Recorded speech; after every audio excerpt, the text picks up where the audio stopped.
நம்ம இன்னைக்கு ஹோம்மேட் பன்னீர் எப்படி செய்கிறதுன்னு பார்க்க போகிறோம். ஆமாம் ஃப்ரெண்ட்ஸ், வீட்லேயே நம்ம பன்னீர் செய்ய முடியும் பால் வச்சு. அப்படியே கடையில் கிடைக்கக்கூடிய டேஸ்ட்டில் அதை விடவே இன்னும் நல்லா சாஃப்டாக ஸ்பஞ்சியாக ரொம்பவே சூப்பராக இருக்கும்.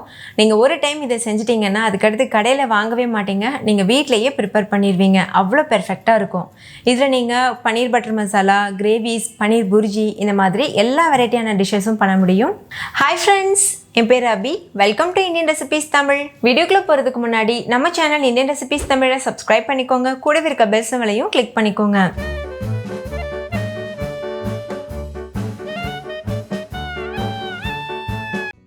ஃபஸ்ட் இது பண்ணுறதுக்கு நம்ம பால் கொதிக்க வைக்க போகிறோம். பால் கொதிக்க வைக்கிற கிண்ணத்தில் கொஞ்சமாக தண்ணி சேர்த்துக்கோங்க. தண்ணி சேர்த்துட்டு அதுக்கப்புறமா பால் சேர்த்துக்கோங்க. இந்த மாதிரி பண்ணும்போது பால் அடிப்பிடிக்காமல் வரும். ஏன்னா நம்ம அதிக குவான்டிட்டியில் பால் சுட வைப்போம் பன்னீர் செய்கிறதுக்கு. நான் இன்றைக்கி 2 லிட்டர் அளவு ஃபுல் க்ரீம் மில்க் எடுத்திருக்கேன்.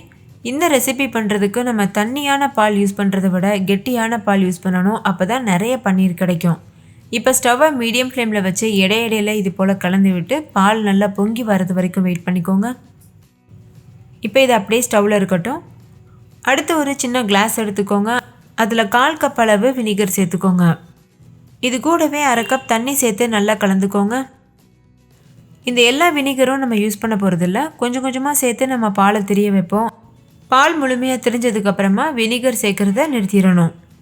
உங்களுக்கு வினிகர் சேர்க்க விருப்பம் இல்லைன்னா நீங்கள் எலுமிச்சம்பழ சாறு கூட சேர்க்கலாம். எலுமிச்சம்பழ சாறு சேர்க்குறதா இருந்தால் 3 பெரிய சைஸ் லெமன் எடுத்து பிழிஞ்சு எடுத்துக்கோங்க. அதையும் பாதிக்கு பாதி தண்ணி மிக்ஸ் பண்ணிட்டு தான் நீங்கள் பாலில் சேர்க்கணும். இப்போ பாருங்கள், பால் நல்லா பொங்கி வர ஆரம்பிச்சிருக்கு. இது முழுமையாக பொங்கட்டும். அதுக்கப்புறமா ஸ்டவ் ஆஃப் பண்ணிடுங்க.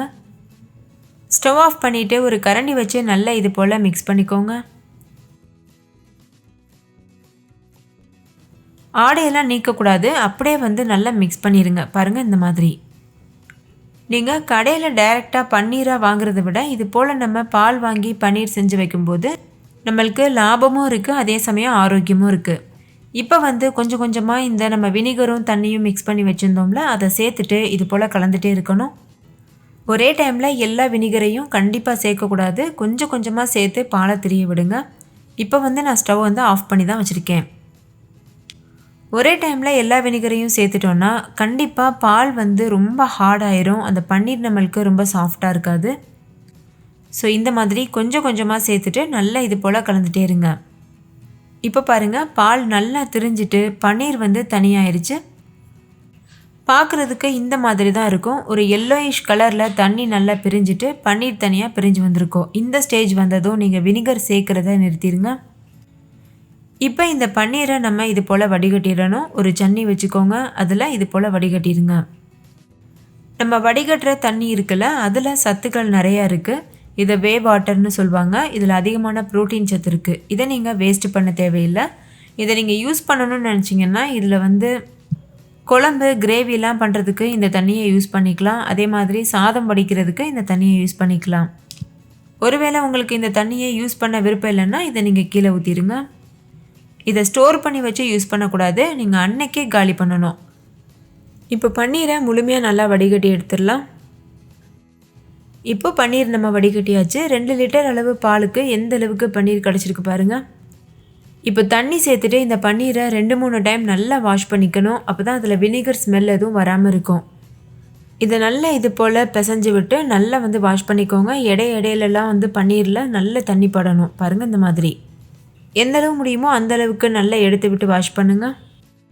2-3 டைம் நல்லா வாஷ் பண்ணதுக்கப்புறமா இது போல் ஒரு பவுலில் ஒயிட் கலர் கிளாத் விரிச்சிடுங்க. பாருங்கள், இந்த மாதிரி கொஞ்சம் கூட அழுக்கு இல்லாமல் நல்ல சுத்தமான காட்டன் கிளாத் எடுத்துக்கோங்க. இப்போ இதில் நம்ம வாஷ் பண்ணி வச்சுருக்க பன்னீரை சேர்த்துட்டு எக்ஸ்ட்ரா இருக்கக்கூடிய தண்ணியெல்லாம் நல்லா பிழிஞ்சு வெளியில் எடுத்துடணும். பன்னீரில் கொஞ்சம் கூட தண்ணி இருக்கக்கூடாது, முழுமையாக பிழிஞ்சு எடுத்துருங்க.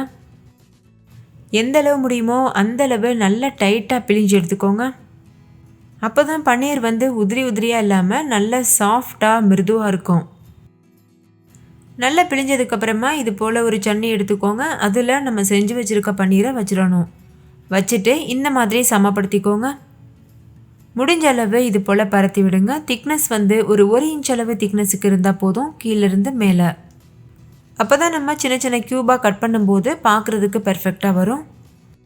சமப்படுத்தினதுக்கு அப்புறமா இந்த சட்னி இருக்குல்ல, அதை வந்து ஒரு பாத்திரத்துக்கு மேலே வச்சுடுங்க. அப்போ தான் எக்ஸ்ட்ரா இருக்கக்கூடிய தண்ணியெல்லாம் நல்லா வடியும். இதை பிளேட்டில் வைக்கக்கூடாது, நல்ல ஆழமான பாத்திரத்தில் வைங்க. அப்போ தான் எக்ஸ்ட்ரா இருக்க தண்ணியெல்லாம் நல்லா வடிஞ்சு வரும் நம்ம அது மேலே வெயிட் வைக்கும்போது. இப்போ இதுக்கு மேலே தண்ணி நிரப்பின பாத்திரத்தை வச்சுக்கோங்க.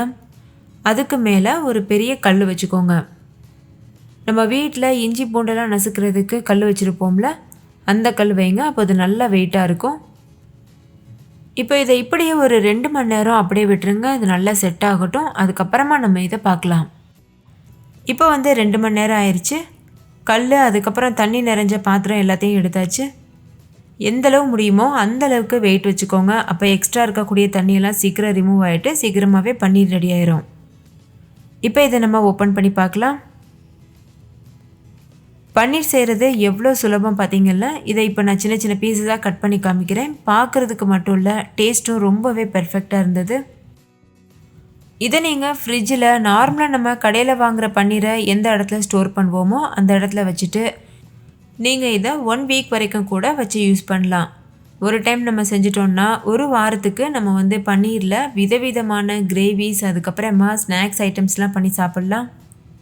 நீங்களே பார்த்தீங்கல்ல எவ்வளோ சாஃப்டான பன்னீரை நம்ம வீட்டிலையே தயார் பண்ணிட்டோம். பன்னீர் செய்கிறது ரொம்ப ரொம்ப ஈஸி. அது நம்ம கஷ்டம்னு நினச்சிருப்போம். ஆனால் இந்த வீடியோ பார்த்ததுக்கப்புறம் உங்களுக்கே தெரிஞ்சிருக்கும் இது பண்ணுறது எவ்வளோ ஈஸின்னு. வீடியோ படி ஆசிட்டிஸ் அப்படியே பண்ணுங்கள். நீங்களும் பெர்ஃபெக்டான பன்னீர் வந்து செய்ய முடியும். சின்ன சின்ன டிப்ஸ் அண்ட் ட்ரிக்ஸ்லாம் யூஸ் பண்ணி நம்ம பண்ணோன்னா பெர்ஃபெக்டாக வந்துடும். இந்த வீடியோவில் எல்லாமே நான் A to Z உங்களோட ஷேர் பண்ணியிருக்கேன். ஸோ அப்படியே நீங்களும் வீட்டில் பண்ணி பாருங்கள். இப்போ இதை உங்களுக்கு விருப்பமான ஷேப்பில் நீங்கள் கட் பண்ணி ஸ்டோர் பண்ணிக்கலாம்.